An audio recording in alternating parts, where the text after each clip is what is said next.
The year is 1992, and a young Lithuanian physicist named Igor Zavovsky toils away at the Vilnius Radio Measurement Equipment's Research Institute with 3 colleagues. While most of the world look on from the outside in as the Soviet Union rapidly collapses, Zavovsky and his team live the increasing turmoil from the inside, day after day. Working under classified Soviet directives, the team feels the sense of urgency as their current project approaches completion. It's a microwave transceiver being built together with and for the Vostok factory of Chistopol, Russia, and it's a critical piece of a Soviet government contract. While more publicly known for the production of affordable watches and watch movements, Vostok was actually a labyrinth of departments during the Soviet era, many of which were engaged in activities for the electronic equipment needs of the Soviet military, aviation, and space programs. As the conclusion of that fateful year arrives, the transceiver is just becoming whole as the Soviet Union falls apart. Lithuania and the former republics quickly fall into chaos.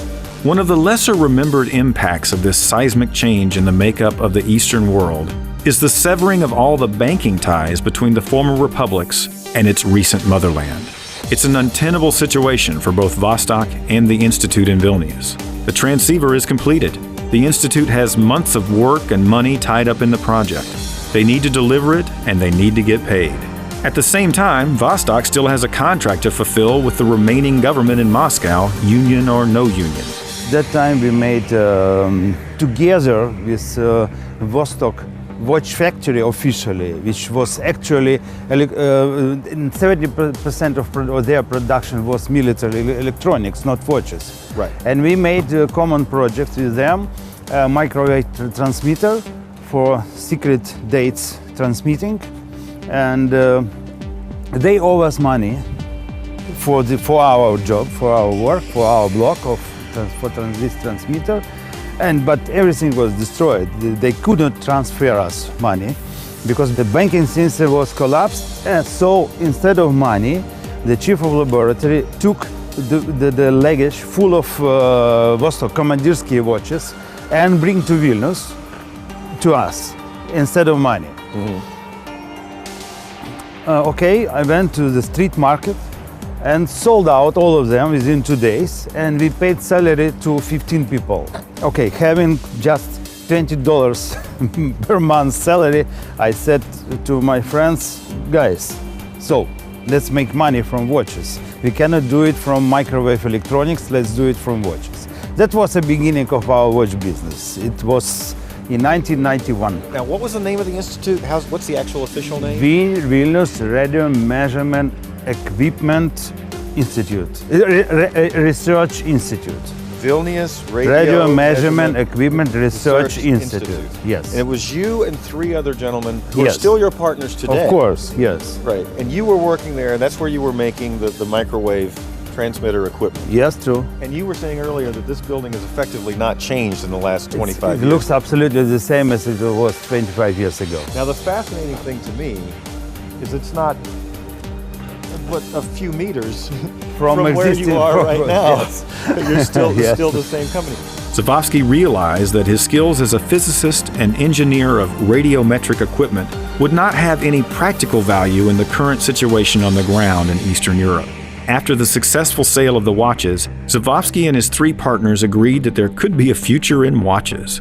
Within a few weeks, they set themselves up as the distributors of Polyat, the largest watch brand in Russia at the time, and Vostok for the new West they were becoming a part of. They operated in this fashion for some time, but came to realize the watches built in Russia did not suit the taste or demands of the customers in the West that they were serving. The team then approached Polyat about the possibility of actually building new, different models in Lithuania under the Polyat name that would be exclusively for their market. Watches with styling, features, and components better suited to the West. A deal was struck, and the young company, made up of the same 4 partners from the Institute, became not just watch distributors, but watch manufacturers. Sadly, not long after, the Polyat company folded due to the economic pressures in Russia.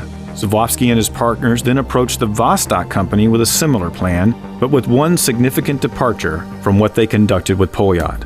This time, not only would they create watches specifically suited for the Western market, they would create an entirely new brand. Żuławski's vision was to harness the massive movement-making operation of Vostok and surround those movements with carefully designed, affordable watches that would set this new brand apart. And Vostok Europe was born. For this sea change in direction, Żuławski knew he needed someone with real-world experience in the watch business to ensure proper business development. He brought in Valentina Rękowicznia, who had worked in the watch world since her university days, and she played a critical role in the launch and success of Vostok Europe. Today, she is the chief financial officer of the company.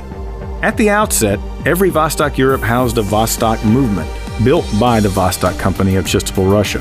Actually, they were and are proprietary movements, meaning they are exclusive to Vostok Europe, with special complications Żuławski had commissioned, such as day-night indicators and dual-time functions. As VE has evolved, they have expanded to other movements from Switzerland and Japan and created a diverse lineup of timepieces. More than a decade in, the experiment with Vostok continues to thrive. What all started with a suitcase full of watches from deep inside Russia at the end of the Cold War has become one of the most beloved boutique watch brands today, a unique history that continues to make history today.